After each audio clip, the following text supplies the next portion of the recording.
अफगानिस्तान में तालिबान के कब्जे के बाद भारत ने वहां से अपने राजनयिकों को बुलाने का फैसला किया है, जिसमें C-17 विमान से लगभग 150 भारतीयों को काबुल से वापस लाया जा रहा है भारत, जिसमें वहां के राजदूत आर टंडन भी शामिल हैं। ये विमान पहले गुजरात के जामनगर, फिर गाजियाबाद के हिंडन एयरबेस पहुंचेगा। लगभग वक्त ये दिया गया है कि 1 बजे के करीब ये विमान हिंडन एयरबेस पहुंच जाएगा, लेकिन अभी भी कई भारतीय वहां फंसे हुए हैं, जो लगातार सोशल मीडिया के जरिए भारत सरकार से गुहार लगा रहे हैं कि उन्हें वतन वापस बुला लिया जाए, इस मुश्किल हालात में वहां ना छोड़ा जाए। ऐसे वीडियोस भी आ रहे हैं सोशल मीडिया पर।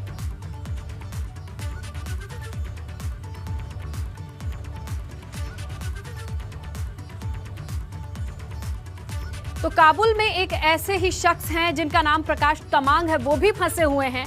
उनकी पत्नी आशु तमांग हमारे साथ देहरादून से जुड़ रही हैं, उनसे हम जानने की कोशिश कर रहे हैं, समझने की कोशिश कर रहे हैं। आशु, ये बताइए, आपकी बात हुई है क्या? लास्ट क्या बातचीत हुई है आपकी?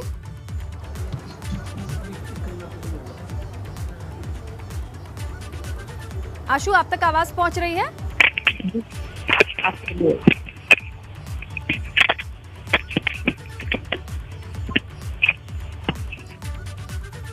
तमाम लोग सोशल मीडिया पर गुहार लगा रहे हैं, वो भारतीय हैं और चाहते हैं कि उन्हें सुरक्षित वतन वापस बुला लिया जाए। इस क्रम में शुरुआत तो हो चुकी है, हमने आपको खबर दिखाई कि हिंडन एयरबेस पे कभी भी पहुंच सकता है ये C-17 विमान, जिसमें 150 भारतीय सवार हैं, लेकिन कुछ ऐसे भारतीय जो अभी भी वहीं पर फंसे हैं, काबुल में फंसे हैं, और वो गुहार लगा रहे हैं कि उन्हें वापस बुला लिया जाए।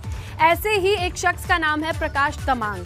देहरादून से उनकी पत्नी हमारे साथ जुड़ी हैं, आशु तमांग, जो अपनी बात रखना चाहती हैं एबीपी गंगा पर। आशु, आप तक आवाज पहुंच रही है मेरी? हाँ, पहुंच रही है। पहुंच रही है आपकी आवाज। आशु, आपकी लास्ट बातचीत क्या हुई है प्रकाश से? किस तरीके से बातचीत हुई है, जरा बताइए हमें। उनसे मेरी आज मॉर्निंग में बात हुई थी, लेकिन थोड़ी सी वहाँ पे प्रॉब्लम है, जिस तरह नेट की पावर लाइन डिस्कनेक्ट हो रहा है, तो थोड़ी सी वो लोग वहाँ पे काफी परेशान हैं, क्योंकि उनकी कल की फ्लाइट थी, कल एयर इंडिया की फ्लाइट थी 11 o'clock की, लेकिन फ्लाइट कैंसिल हो गई है। आपने देखा ही होगा सारा कितना क्राउड वहाँ पे था एयरपोर्ट में। तो इसलिए अभी वो होटल में है, लेकिन वहाँ पर क्या है कि उनको काफी प्रॉब्लम हो रही है। उनके साथ और भी लोग हैं वहाँ पर, कम से कम 50-60 लोग वहाँ पर फंसे हुए हैं, जो बिल्कुल एयरपोर्ट के पास ही वो होटल है। तो उन्होंने वहाँ पे इंडियन एम्बेसी में भी फोन किया है, लेकिन इंडियन एम्बेसी में कोई फोन वहाँ पे पिक नहीं कर रहा है, तो कोई रिस्पॉन्स नहीं मिल रहा है उनको वहाँ पर ना। तो इसके थोड़ी सी मेरी इंडियन गवर्नमेंट से, प्रधानमंत्री मोदी जी से ये रिक्वेस्ट है कि वो हमारे लोगों को वहाँ से रेस्क्यू करवाएं, जैसे कि और कंट्रीज अपने लोगों को वहाँ से रेस्क्यू करवा रही है। तो ऐसे ही हमारे लोगों को, जो इतने सारे इंडियंस वहाँ फंसे हुए हैं, उनको वहाँ से रेस्क्यू करवाएं। ये मेरी मोदी जी से हाथ जोड़ के विनती है। बिल्कुल, आपकी बात ज़रूर पहुँचेगी, और वहाँ पे एम्बेसी का फ़ोन ना लगना, ना उठना लाजमी है, क्योंकि वहाँ से जितने राजनयिक हैं उनको विमान के जरिए लाने की भी खबर मिल रही है। आशु, घबराहट तो नहीं हो रही है, डर तो नहीं लग रहा? और वहाँ लोकल लोगों से या इंडिया में किस कांटेक्ट करने की कोशिश की है आपने? नहीं, डर तो बहुत लग रहा है, क्योंकि तालिबान जो गवर्नमेंट है अब उनका राज वहाँ पे हो चुका है, और पूरे काबुल में तालिबान गवर्नमेंट ने पूरा कब्जा कर लिया है। तो डर तो बहुत है, क्योंकि वहाँ पे भी जो हमारे लोग फंसे हुए उनको भी काफ़ी डर है, क्योंकि वो अंदर ही बैठे हुए होटल के अंदर। तो अभी तो ये है कि अमेरिकन जो आर्मी है वहाँ पर है, अभी 2-4 दिन के बाद जब वो चली जाएगी तो फिर हमारे और भी वहाँ पे जितने भी लोग हैं उनको तो खतरा होगा। तो हम यही चाहते हैं कि हमारे भी लोग वहाँ से एयरलिफ्ट हों, जैसे कि और कंट्रीज अपने लोगों को कर रही है एयरलिफ्ट, तो हमारी गवर्नमेंट भी अपने लोगों को वहाँ से एयरलिफ्ट करवाएं। बिल्कुल, जो तस्वीरें आ रही है पूरे दुनिया को इस वक्त चिंता में डाल रही हैं आशु। ये समझा जा सकता है कि बहुत धैर्य की जरूरत है और बहुत परीक्षा वाली घड़ी है, क्योंकि अपने लोग उन जगहों पे फंसे हों जहां से ऐसी तस्वीरें आ रही हैं। ऐसे में वहां से भी क्या चीजें बताई जा रही हैं? सारी व्यवस्थाओं की अगर बात करें, तस्वीरों में तो भयानक दिख रही है, लेकिन जरूरी चीजें हैं उन लोगों के पास? उसकी भी वही प्रॉब्लम अभी तो है, लेकिन आने वाले टाइम में अगर नहीं हुआ 1-2 दिन के अंदर तो प्रॉब्लम हो सकती है, क्योंकि वो बिल्कुल कैद हैं एक तरफ से वहाँ पे, वहाँ उस जगह पे। तो उनको अभी किसी को ये भी तो, अब वो कैसे किसको कांटेक्ट करें वो, क्योंकि इंडियन एम्बेसी में तो कोई फ़ोन ही नहीं उठा रहे हैं, तो वो किससे बात करेंगे, किससे कांटेक्ट करें वो। अभी जो हेल्पलाइन नंबर दिया है, इंडियन गवर्नमेंट ने जो हेल्पलाइन नंबर दिया है, उस पर उन्होंने मेल किया था और उस पर उन्होंने कांटेक्ट भी किया था, तो कोई रिस्पॉन्स भी नहीं है कि कैसे होगा। तो यही ये सोच के हम लोगों को भी तो यहाँ पे इतनी चिंता हो रही है। और वो लोग तो, उनकी तो फिर वैसे ही कुछ कह नहीं सकते कि वो लोग कैसे वहाँ पे रह रहे होंगे। और कितने सारे लोग तो 150, क्योंकि जिस होटल में मेरे हस्बैंड रुके हैं उस होटल में 50-60 इंडियंस और भी हैं। और उसके अलावा अलग अलग जगह पे कहीं 150 लोग हैं, कहीं 300 लोग हैं, कहीं 500 लोग हैं, अलग अलग हैं। तो वो कैसे मतलब आएंगे फिर ना।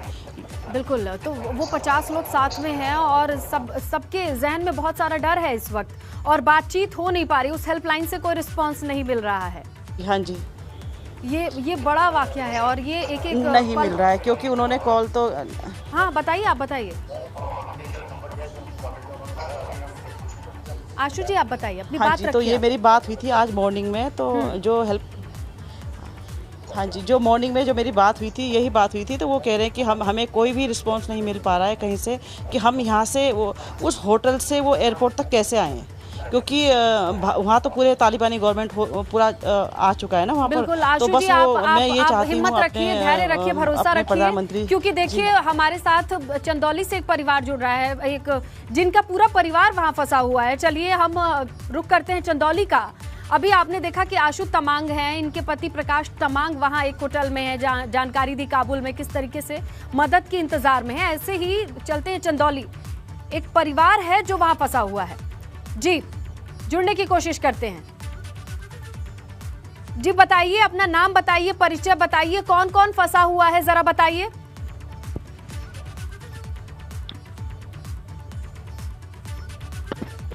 आवाज पहुंच रही है आप तक? देखिए चंदौली का परिवार है, इनका पूरा का पूरा परिवार काबुल फंसा हुआ है। हम कनेक्ट करने की कोशिश कर रहे हैं, जैसे ही इन तक ऑडियो पहुंचेगी ये जानना चाहेंगे कि इनका परिचय क्या है, कितने लोग इनके परिवार से वहां फंसे हुए हैं, आखिरी बार जो बातचीत हुई है उसमें क्या बातचीत हुई है।